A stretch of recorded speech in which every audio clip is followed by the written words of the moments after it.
Assalamualaikum, selamat pagi semuanya. Waalaikumsalam warahmatullahi Salam wabarakatuh. Pak, pagi Pak. Pagi.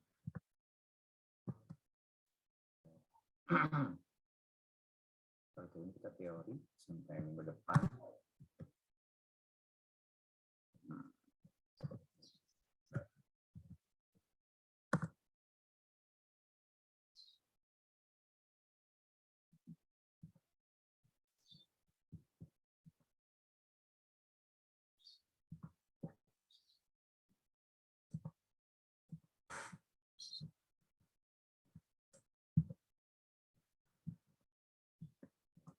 Absensinya. Sambil nunggu yang lain.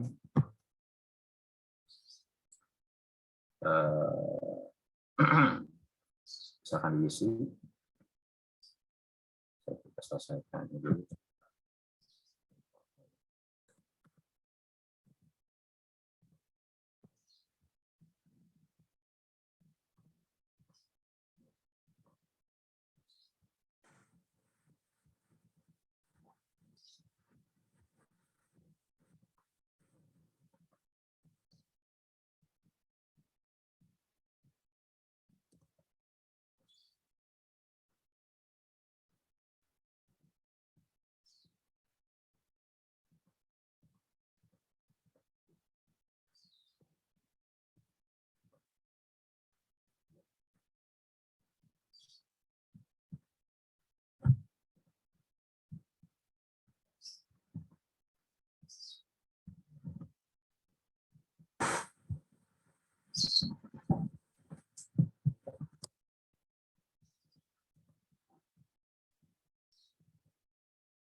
Yang baru join diisi dulu absensinya. Sambil nunggu yang lain.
sudah semua.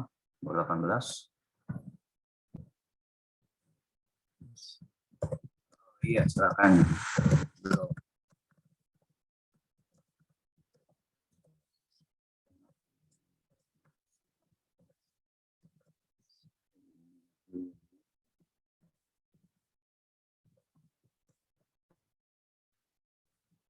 Sambil nunggu yang lain.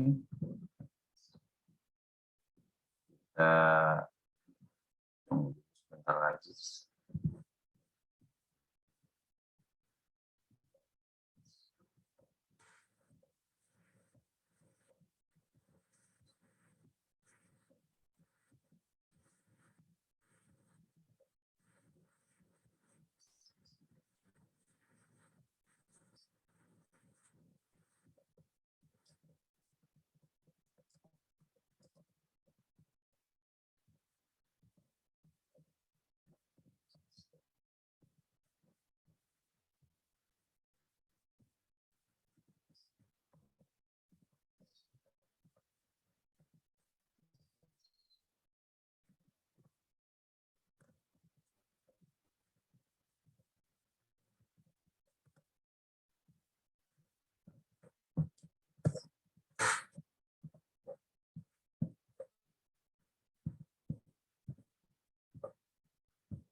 Oke, sudah semua?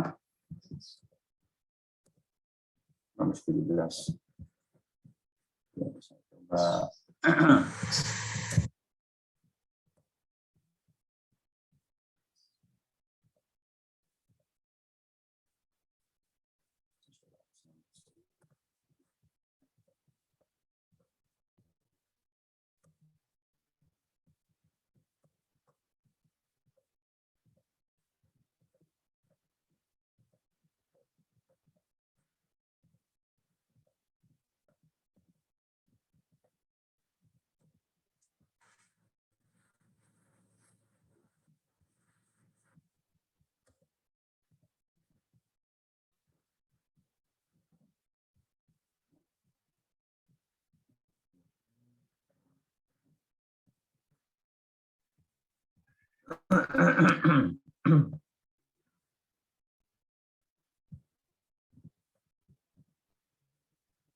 Bagi yang namanya dipanggil,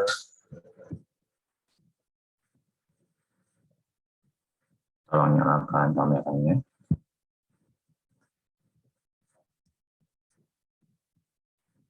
Sini ada Ahmad Baharunur.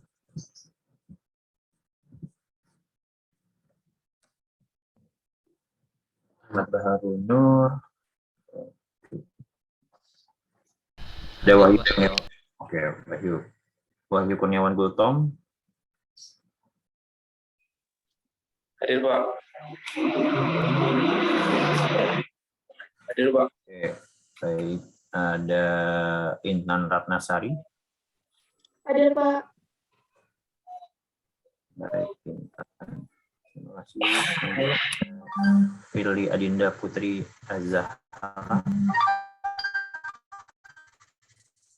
Hadir, Pak.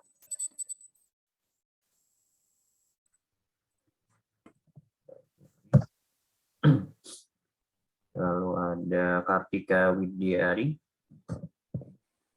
Hadir, Pak. Oke, ada Kamalia Mardia. Hadir, Pak. Lalu selanjutnya ada Arlan Ingkiriwang. Ya, Pak, hadir. Nana Irmanto. Ada, Pak. Lalu ada Laude Muhammad Samudika. Hadir, Pak. Oke, Muhammad Zulfa Malika Amana.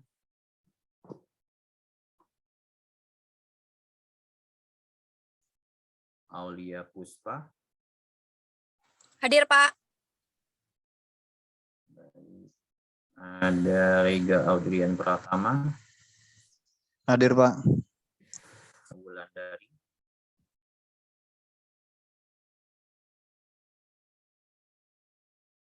Wulandari.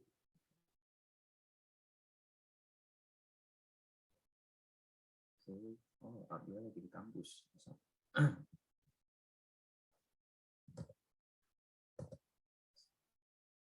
Oke, baik. Yang di kampus hari ini sedikit kayak masuk.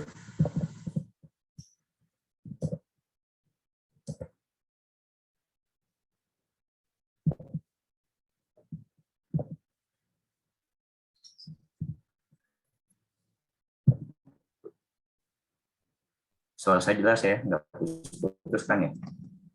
Saya pakai handphone soalnya. Jelas, Pak.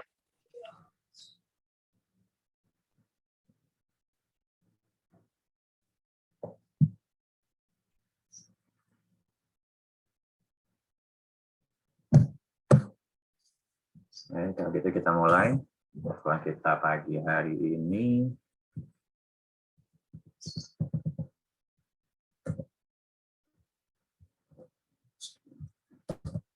Jadi ini ke-6, besok ke-7, besok lagi UTS, udah UTS lagi.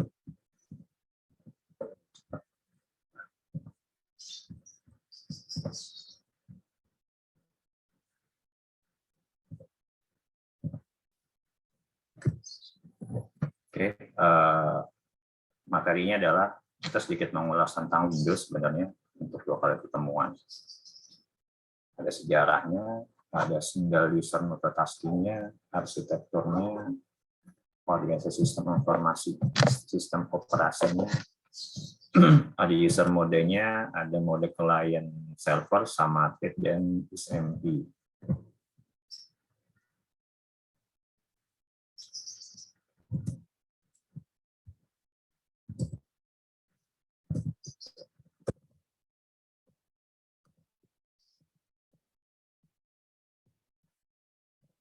Sejarahnya sedikit mengulas. Kalau kemarin kita sejarahnya secara umum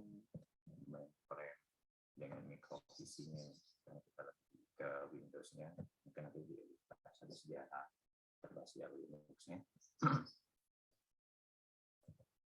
Oke, untuk di sini awal mulanya dari Windows itu bukan Windows ya, operasi di Microsoft itu Windows ya. Windows 1 yaitu dirilis pada Agustus 1981, yang mana pertama kali baru ada 4.000 baris source code ya dengan bahasa assembly dengan memorinya 8 KB dan menggunakan prosesor Intel 86. Jadi ya sangat sederhana gitu ya. 8 KB dan prosesornya Intel 86. Lalu di 1983 Microsoft mengembangkan DOS 2.0, di mana IBM pada waktu itu mengembangkan komputer berbasis hard disk yaitu namanya PC XT. Nah di sini juga di DOS 2.0 juga disediakan hard disk, juga disediakan direktori hierarki. Nah, cuman pada saat itu memang fungsinya baru yang satu direktori dan satu dia belum bisa membuat sub ya. Sub direktori berupa dengan subnya dan mendukung maksimal 64 file. Pada waktu itu cukup, cuman ya masih memang kurang. Nah, di sini dia rilis baru lagi. Direktorinya berubah, masih tetap yang ini, yang 2.0, cuma ada pembaruan. Dia dapat diisi direktori berisi subdirektori serta file, juga berisi kumpulan perintah yang lebih kaya. Lalu tertanam juga banyak fungsi-fungsi menyediakan fungsi-fungsi yang harus dilakukan oleh program eksternal yang disediakan sebagai fasilitas utilitas pada rilis pertama. Nah, kemampuannya sedikit ditambah dengan mirip dengan Unix, yaitu IO redirection. Kemampuan untuk mengubah identitas input ataupun output untuk aplikasi yang diberikan dan cetakan latar belakang. Dan sampai versi ini memori tumbuh hingga 24 KB. Jadi masih ya mirip-mirip ini ya, apa sih namanya kalkulator lah ya, paling simpelnya. Jadi pemrogramannya simpel, ketik ini keluarnya ini, ketik ini keluar itu, hasilnya sekian.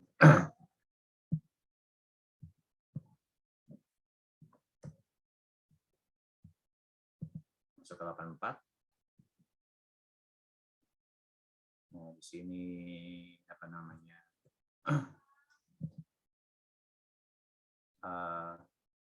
Microsoft rilis DOS 3.0 dan IBM rilis PC80.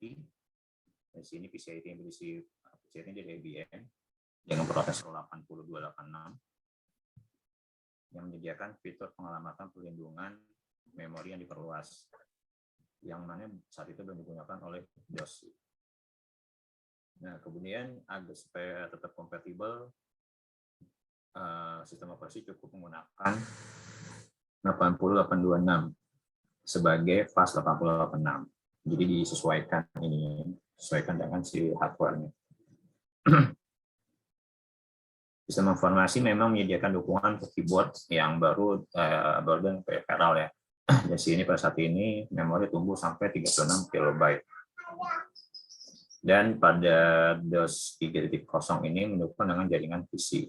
Lalu pada tahun 1987 rilis 3 tahun kemudian rilis DOS 3.3 yang mana dia dapat memberikan dukungan untuk mesin-mesin IBM PS2-nya. Dan di sini tidak memanfaatkan kemampuan prosesor PS2 karena ya mungkin ini kurang pengembangan. Yang disediakan 8086 dan chip 34 bit 80386.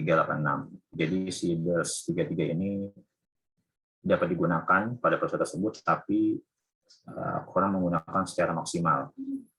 Dan ini memori berkembang sampai 46 KB. Nah, seperti sebelumnya bahwa si DOS ini juga termasuk adalah sistem informasi struktur sederhana yang berkembang di luar lingkungannya. Nah, jadi ketika itu dia pada waktu tahun 97 ini perintahnya sederhana tapi ininya bagus gitu ya, hardware-nya bagus tapi ininya standar gitu.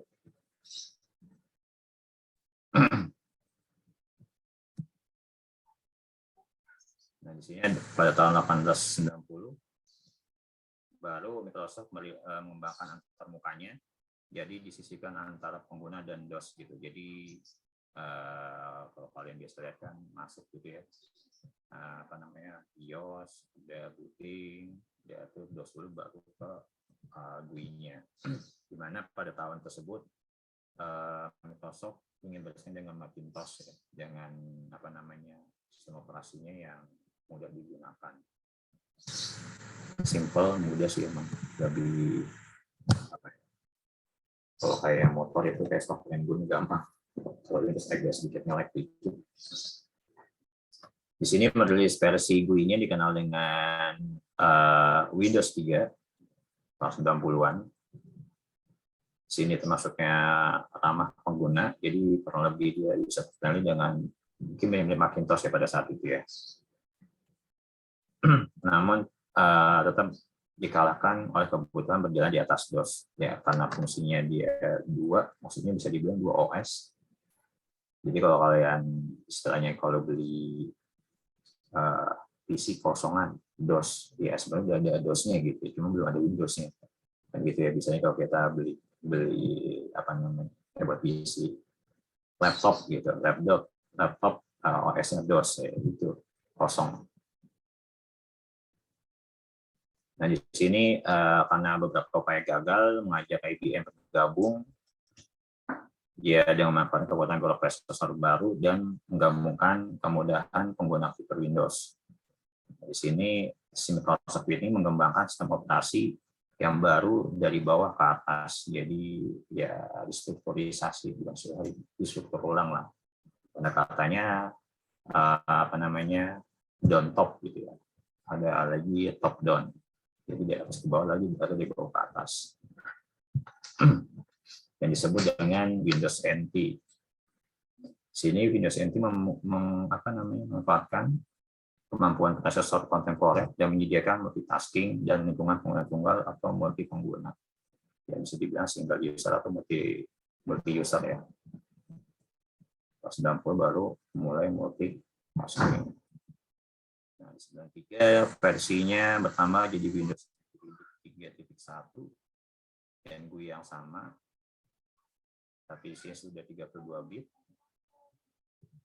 dan mendukung aplikasi DOS, tetap ada DOS-nya juga, dan Windows mendukung aplikasi DOS dan Windows yang lebih lama, jadi masih tetap bisa pakai DOS, tetap masih mendukung sistem yang lama.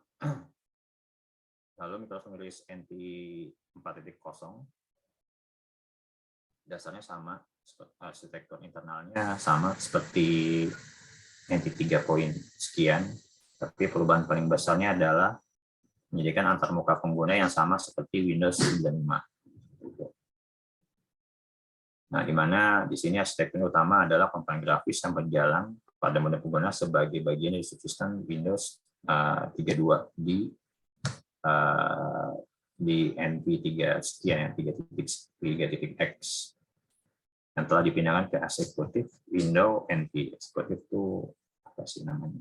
Ya, bagian secure ya, bagian yang melakukan implementer lah, yang berjalan dalam mode kernel. Manfaatnya adalah mempercepat pengoperasian fungsi penting. Nah, kelemahannya adalah fungsi grafik memilih akses ke layanan sistem sangat sistem tingkat rendah yang dapat mempengaruhi keandalan sistem operasi. Lalu di tahun 2000 baru mulai tahun 2000 dengan Windows 2000. Sekali lagi arsitektur seperti biasanya pada versi sebelumnya itu Windows NT 4.0, tapi fiturnya memang ditambahkan. Memang secara kalau kita lihat Windows nggak ada Windows sebenarnya, Intel pun begitu-gitu. Jadi kalau kalian belajar arsitektur prosesor gitu ya, itu bisa komputer loh. Apa perbedaannya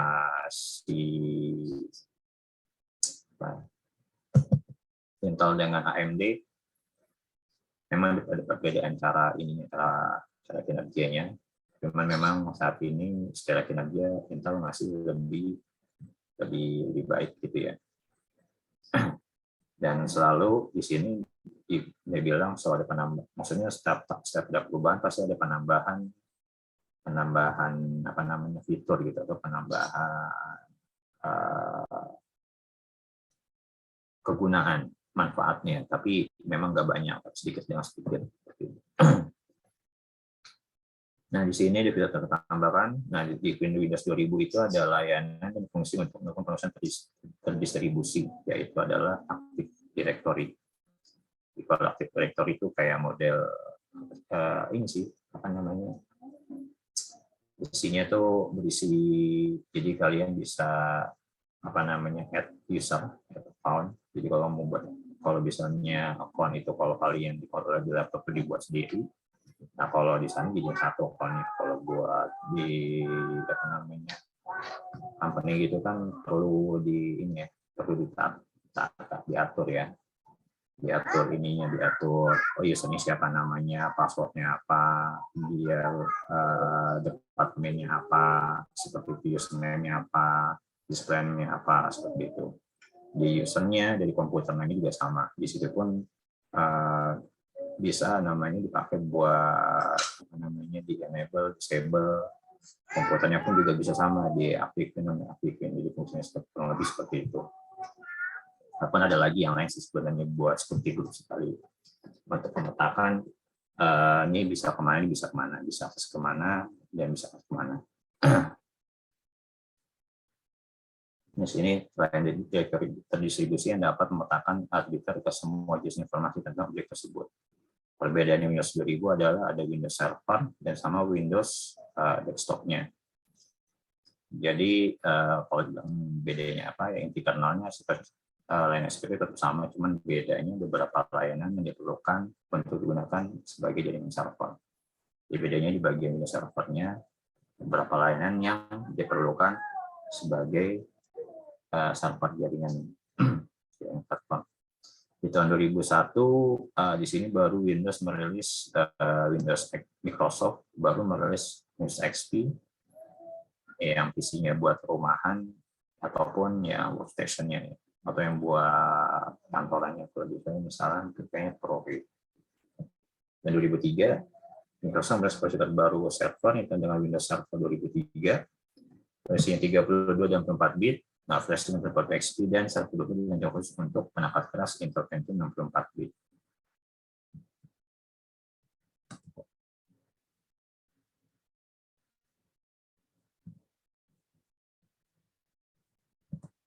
Lalu kita masuk ke single user multitasking. Nah, pada di Windows 2000. Nah, di sini mulai awalnya multitasking itu pakai gitu ya. Jadi pada Windows 2000 ini Windows 2000 didorong untuk kebutuhan menguasai kemampuan pemrosesan mikroprosesor 32 yang menyaingi mainframe dan komputer hanya beberapa tahun dalam untuk kecanggihan perangkat, keras, dan kapasitas memorinya. Dan dari perkembangan itu didapat ada dua. Pertama, dengan peningkatan kecepatan dan kapasitas memori dan mikroprosesor bersama dengan memori virtual, yang mana si aplikasinya lebih kompleks dan saling terkait ya. Jadi dia lebih bisa multitasking. Jadi baru di Windows 2000 itu baru mulai dia menjadi multitasking. Yang mana awalnya single, ya kalau misalnya single, kalau kalian lihat ini adalah PowerPoint. Kalau misalnya mau menambahkan PowerPoint, otomatis PowerPoint di close dulu. Kayak contoh mau menambahkan gambar, perlu diedit dulu, baru bisa dibuka lagi, dibuka pengolah gambarnya atau pengolah program gambar dibuka, di save, baru di close lagi, baru dibuka lagi PowerPoint-nya, baru di attach seperti itu. Yang mana ya jadi agak kurang sama pengguna gitu, yang rumit. Tapi kalau dengan multitasking menjadi lebih simpel ya sudah kalian rasakan untuk sehari-hari menggunakan komputer. Lalu adalah kedua, multitasking pertumbuhan komputasi klien server. Di sini program pribadi Talkstation dan sistem hostnya digunakan bersamaan untuk menyelesaikan services atau layanan tertentu. Keduanya terhubung dan masing-masing ditugaskan. Nah, di sini klien server dapat tercapai di jaringan area lokal dari komputer pribadi dan server atau dengan menghubungkan antara sistem pengguna dan host besar seperti mainframe. Dan aplikasi mungkin melibatkan satu atau lebih komputer pribadi atau lebih banyak perangkat server untuk memberikan respon yang dibutuhkan. Sistem operasi perlu mendukung perangkat keras, komunikasi real-time canggih, dan protokol komunikasi terkait dan sektor arsitektur transfer data, sementara pada saat yang sama mendukung interaksi pengguna yang sedang berlangsung. Jadi mungkin sebelumnya adalah versi rumah nggak bisa dipakai buat ini, harus yang ini. Di Windows 2000 sudah mulai bisa gitu ya. Tapi untuk yang ini khususnya untuk yang Windows profesional ya. Windows yang Pro-nya, yang versi server juga multitasking tetapi dapat mendukung banyak pengguna. Arsitekturnya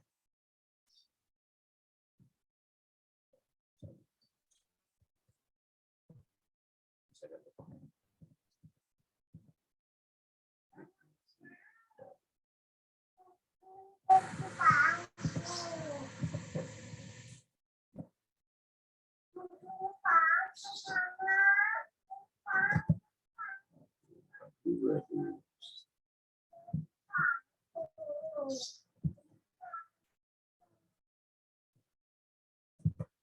Oh, sorry, remote ini.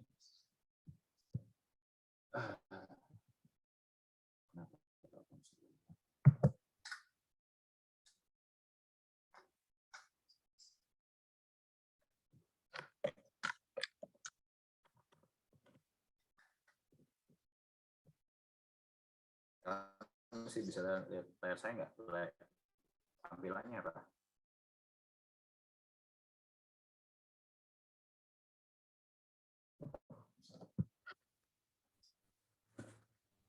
Oke.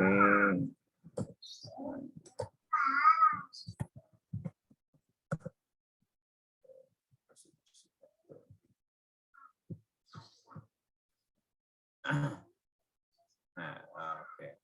Di sini kita akan membahas arsitektur Windows 2000. Untuk yang pada dasarnya di sini Windows release yang lebih baru memiliki arsitektur yang sama, tapi saya belum tahu kalau ini sama atau enggak untuk yang Windows 10 atau 11 nanti mungkin mirip, ada perubahan sedikit seperti itu. Nah, di sini pada dasarnya Windows hanya pada bahasan kita, Windows diimplementasikan pada program perangkat keras Intel Pentium atau X86 ya, dan Titanium. Dan di mana hampir semua sistem operasi Windows memisahkan perangkat lunak implementasi aplikasi dari perangkat lunak sistem operasi yang terakhir, yang lebih kernel, driver perangkat, dan lapisan abstraksi perangkat keras berjalan pada mode kernel. Perangkat lunak mode kernel memiliki akses ke sistem data dan perangkat keras ya, yang sudah kalian ya kalau kita gunakan juga sebenarnya masih sama sih kalau saya rasakan. Memang dipisahkan sistem pengguna, mode kernelnya, drivernya, subsistemnya. Karena kan kalian tahu biasanya suka ada subsistem yang di hide gitu ya.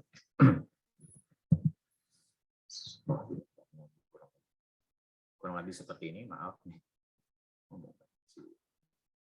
Saya dapat gambarnya nggak bagus. Jadi di sini ada hardware bawahnya, di sini ada kernelnya, ini ada grafik device-nya, ini Win32 user CDI-nya, di sini ada modul eksekutifnya, dan super system device, lalu ini kernel, system service, dispatcher, ada sistem trip-nya di sini juga, MBL-nya, service area di bagian pengguna. Application, services, proses. Di sini ada sistem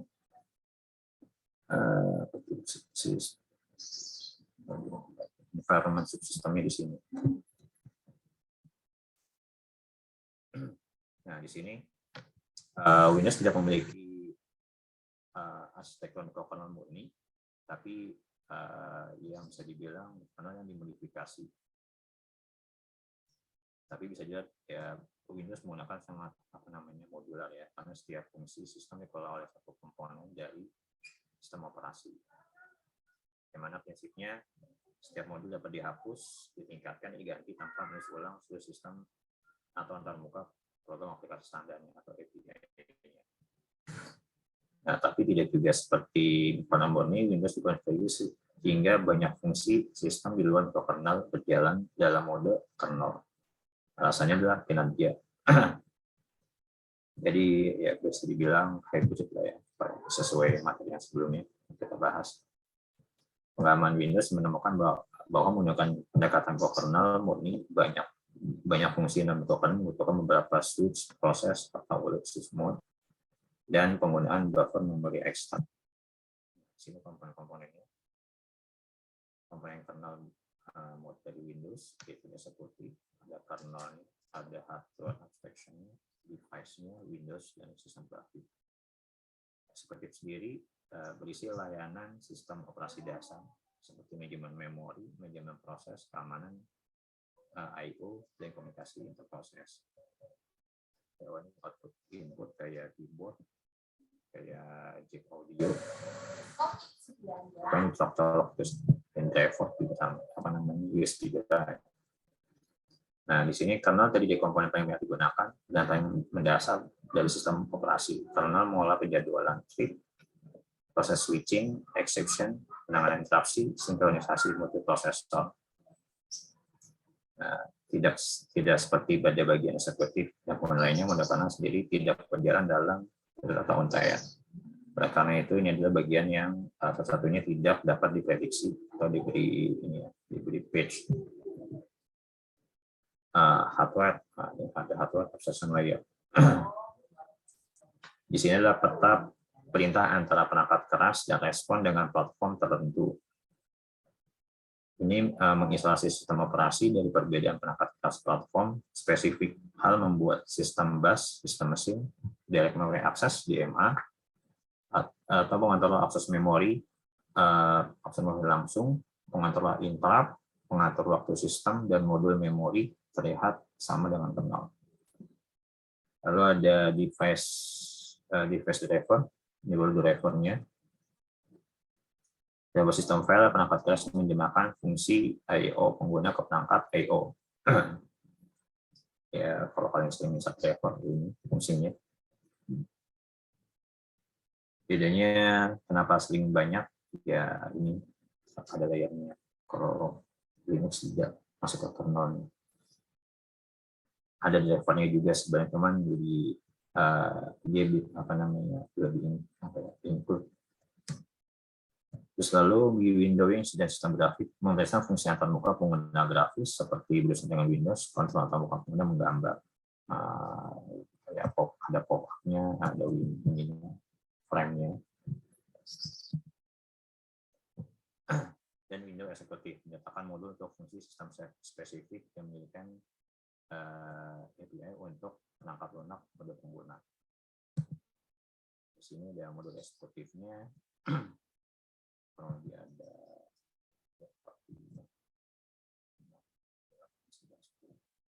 itu ada manager I/O-nya, menyediakan kerangka kerja yang digunakan untuk mengakses perangkat I/O dan bertanggung jawab untuk mering ke driver perangkat yang sesuai untuk diproses lebih lanjut. Package manajernya menekan kinerja I/O berbasis file yang menyebabkan database yang direferensikan berada di memori utama untuk secepatnya. Nah, kalau kalian tahu, mungkin kalau pakai Linux yang awalnya lambat bisa jadi lebih cepat karena dia database manajernya dia pakai cache, tapi lebih bagus si Linux-nya dibandingkan ini. Mungkin cache manajernya berbeda dengan ini ya. Nggak semuanya, maksudnya ada perbedaan. Ada major object, membuat, mengelola, dan menghapus objek Windows Executive dan tipe data abstrak yang digunakan untuk melakukan sumber daya seperti proses, thread, dan objek sinkronisasi. Ini memberlakukan aturan seragam untuk mempertahankan dan menamai dan mengatur keamanan objek. Plug and play menentukan driver mana diperlukan untuk mendukung perangkat tertentu dan membuat driver tersebut. Power Manager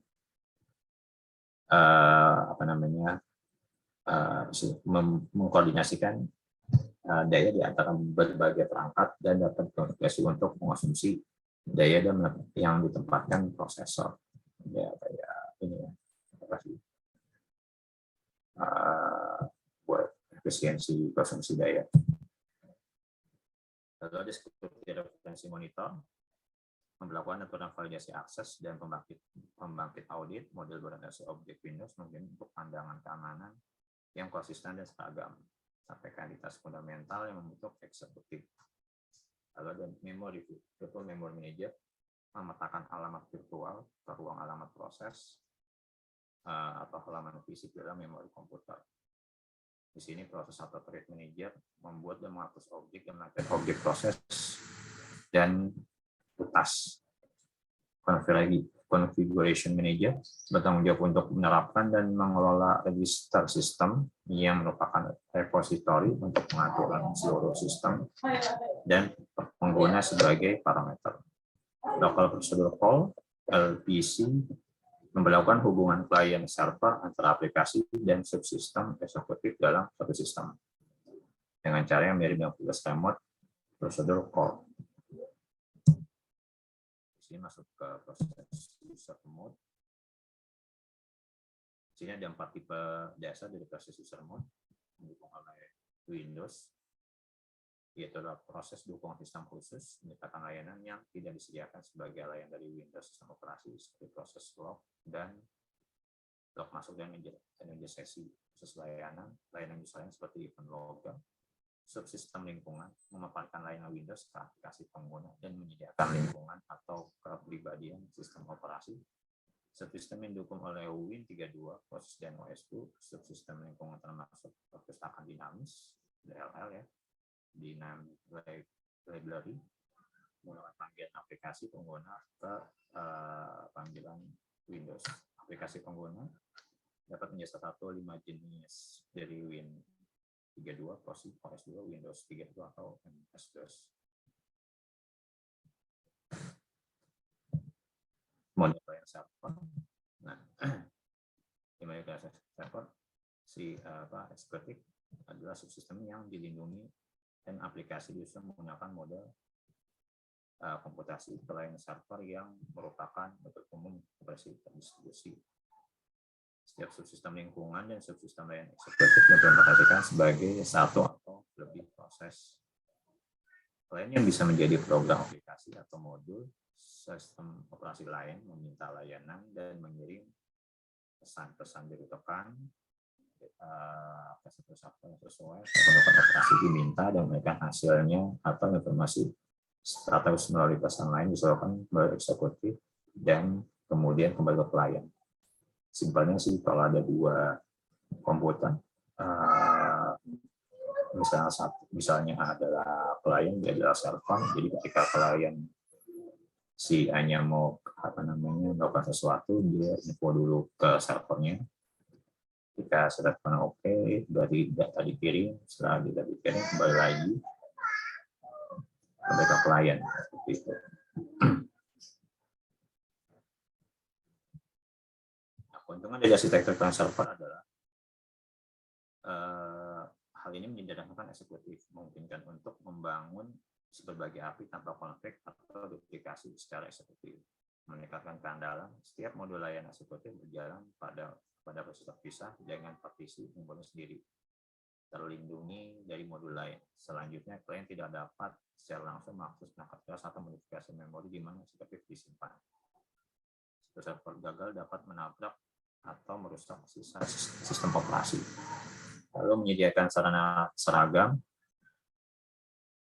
bentuk aplikasi dalam komunikasi dengan eksekutif melalui LPC tanpa membatasi fleksibilitas.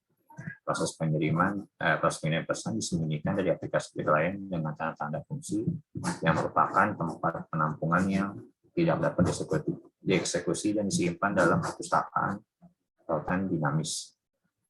Lalu dia menyediakan basis yang sesuai dengan komputasi terdistribusi. Biasanya komputasi terdistribusi menggunakan model client server dengan panggilan prosedur jarak jauh diimplementasikan menggunakan klien terdistribusi dan model server dan pertukaran pesan antar klien dan server. Dengan Windows, server lokal dapat mengirim pesan ke server jauh untuk diproses atas nama aplikasi lokal, di mana klien lokal tidak perlu tahu apakah perintah dilayani lokal atau jarak jauh. Lalu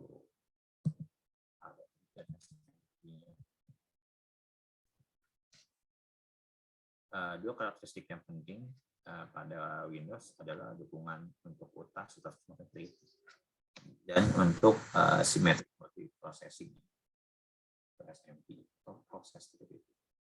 Daftar fitur-fitur Windows berikut mendukung untayan dan SMP, yaitu rutinitas sistem operasi dapat berjalan pada semua proses yang tersedia. Windows mendukung pengguna beberapa utas eksekusi dalam satu proses, beberapa utas dalam proses yang sama dapat dijalankan pada proses yang berbeda secara serentak. Proses server dapat menggunakan beberapa utas dan untuk memproses permintaan dari lebih satu klien secara bersamaan. Windows menyediakan mekanisme untuk berbagi data dan sumber daya antara proses, kemampuan komunikasi interproses yang fleksibel. Sampai sini boleh tanya?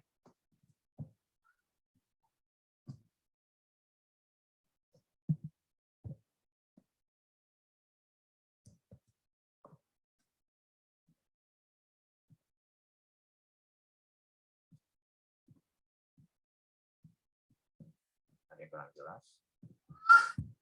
Kembali dulu.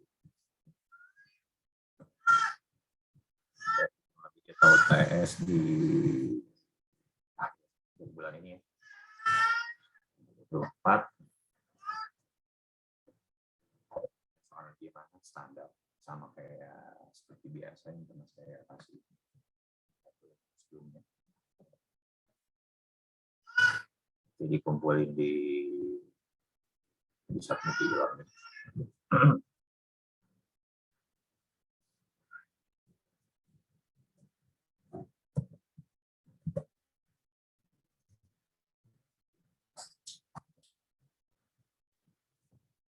Ada yang mau ditanya sampai sini? Atau mau ditanya yang lain? Mata kuliah.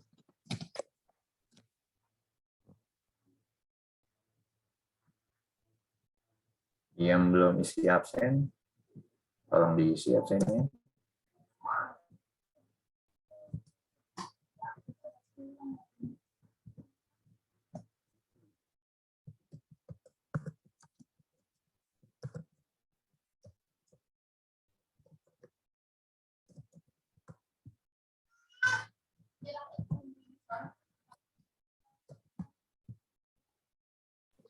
Pak, izin bertanya, Pak. Boleh? Tapi mengenai itu sih, Pak, yang di open source. Oh, iya. Apa, saya coba jawab. Saya sudah kerjakan sebagian sih, Pak. Sampai ke satu lagi mau UTS. Misalnya, Pak, saya kerjakan UTS. Saya masih ikut UTS yang di e-learning nggak, Pak? Nggak perlu sih.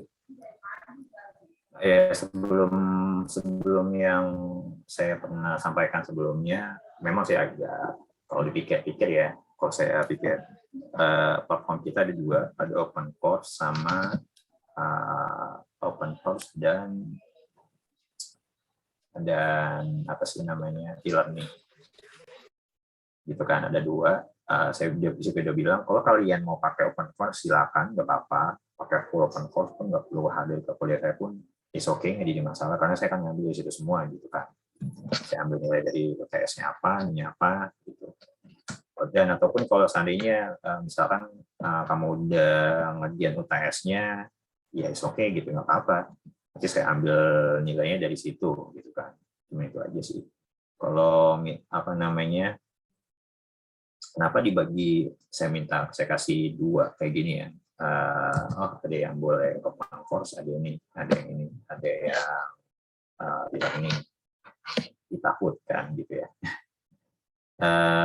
Ada beberapa orang mungkin secara kemampuan, secara device-nya, secara ininya di sisi lain nggak bisa ke kampus. Dua, mungkin secara prasarananya dia kurang, takutnya nilainya jelek, itu aja sebenarnya yang saya takutin. Itu sih yang saya khawatirkan, ke situ saja sih.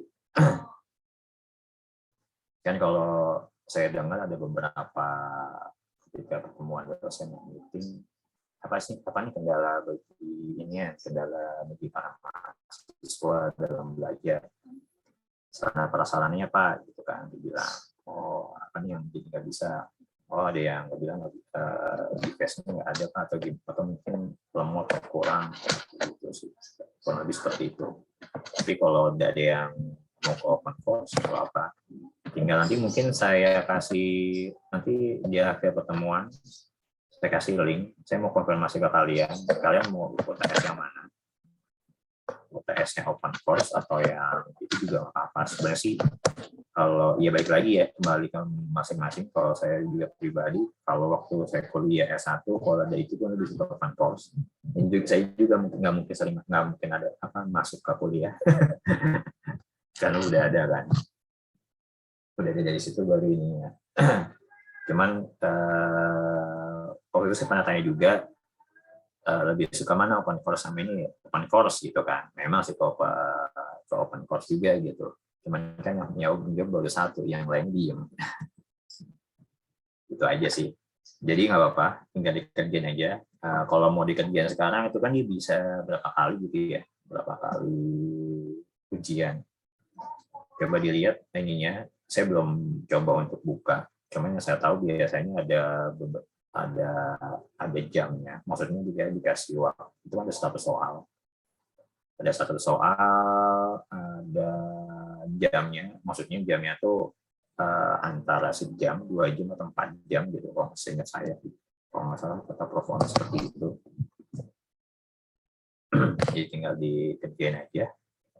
Dan dia bilang juga biasanya mahasiswa itu ya apa namanya, susah sih, minta dispensasi gitu ya.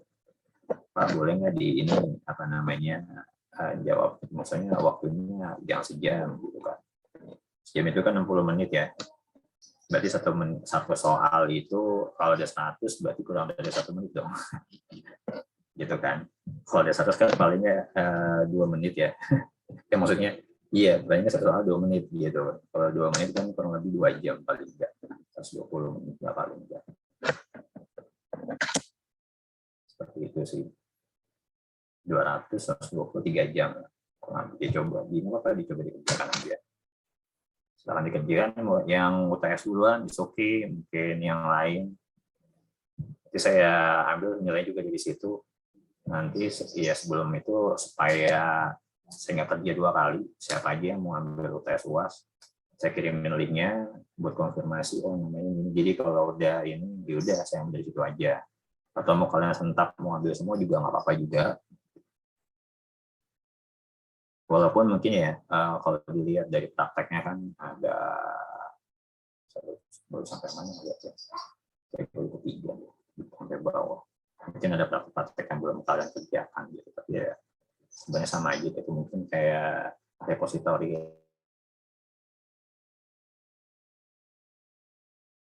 lokal ya. Repositori lokal ini kan nggak perlu sebenarnya. Kenapa nggak perlu?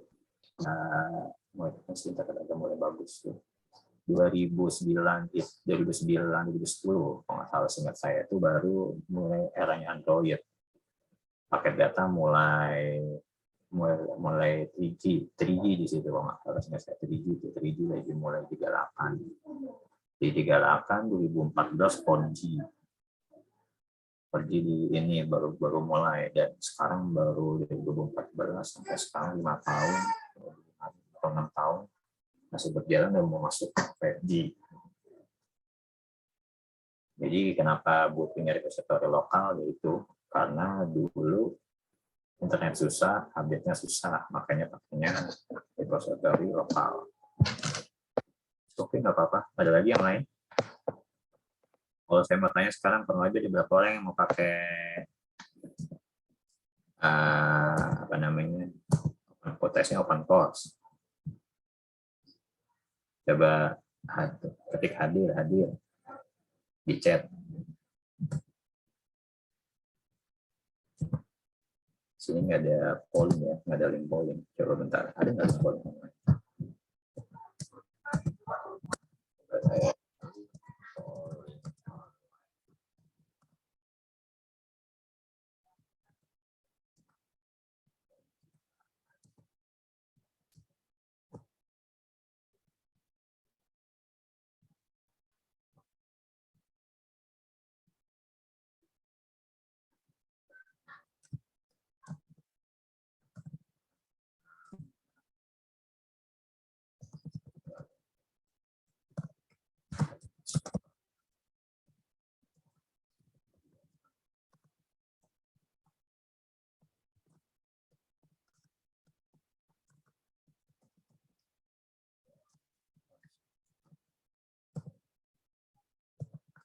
Bagusnya kan kalau kalian di ini ya, ada sertifikat. Sertifikatnya Pak Ono lagi ngeluarin, bukan saya. Yang dilihat nanti kan kalian punya ini lah bergen sertifikat juga mahal.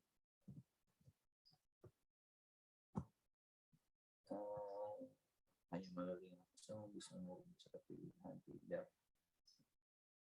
tidak bisa memberi.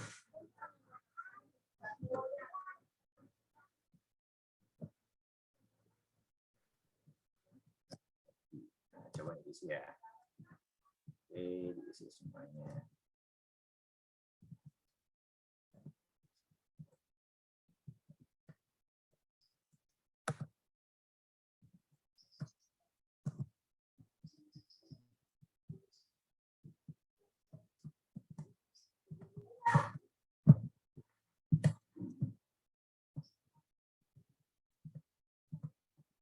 Nah, coba polling caranya isi.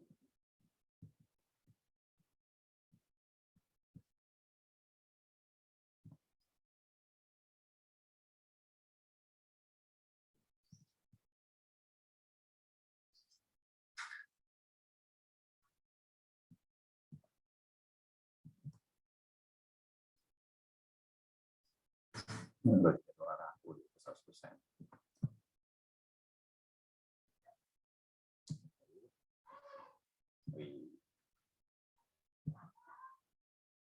Ayo yang lain.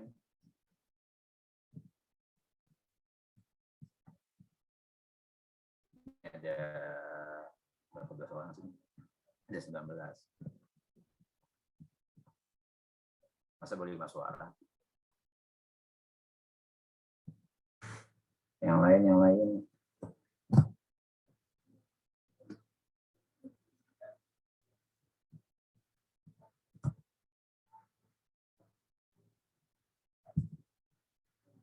Yang lain Erlangga, Rioriansyah, Fahmi, Novita, Haru, Katika, 5 orang. Oke, 6. Oke, 7. Saat ini masih menang e-learning. Puspita kalau nggak salah yang jawab. Mana Puspita?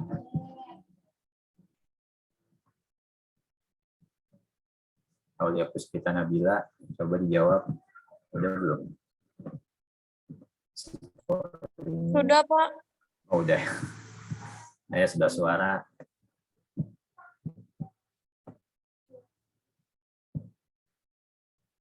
Sudah suara kurang 9 kurang 2. Ini tadi ya 7, 6 orang lagi.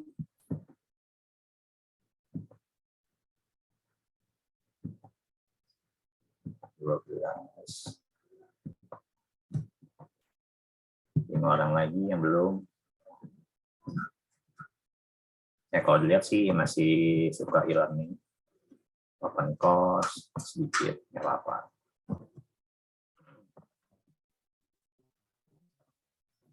Kalau lebih suka e-learning, yang lebih mudah apa?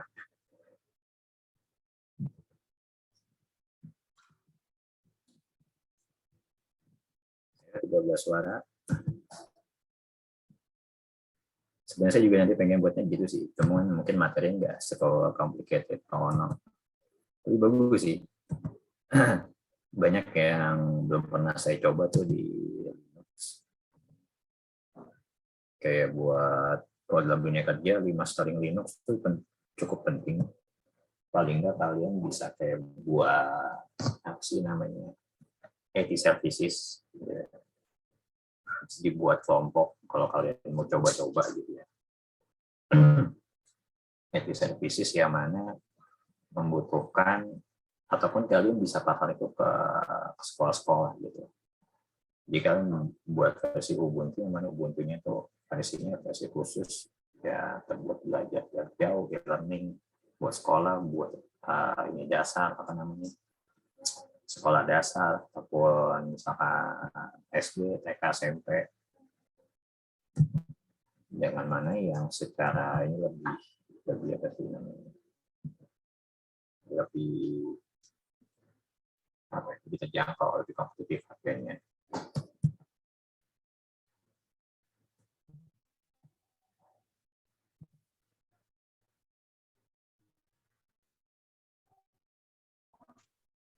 Udah ya belum, masih ber-13. Sedikit lagi dong. Yang belum ngisi. 13, dari 13 4 orang lagi.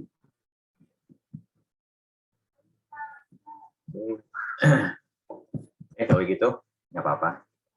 Yang mau jadi e-learning boleh, dari ini juga boleh. Tinggal bisa konfirmasi supaya saya nggak kaget kok ini nggak ada namanya. Gitu. Yang ataupun yang kalian yang udah menyelesaikan UTS pun, UAS pun nggak apa-apa. Info juga. Saya jadi sudah ketahuan nilainya, saya nggak perlu saya masukin nilainya sekaligus misalkan OTS-nya sekian ataupun di situ kan ada ya kalau mau OTS-nya bagus cukup buat UAS-nya bagus cukup apa namanya Android membuat room Android sendiri gitu nggak apa-apa dicoba aja.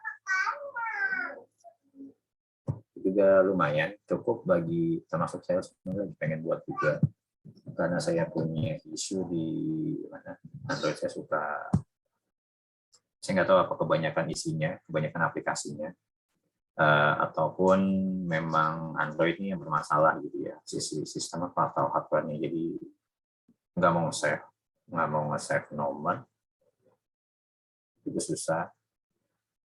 Saking saya kadang panggilan masuk nggak layak, cuma getar aja. Kadang perlu di restart dulu kalau ini, karena saya coba Flashroom udah, dicoba reset 2 kali udah.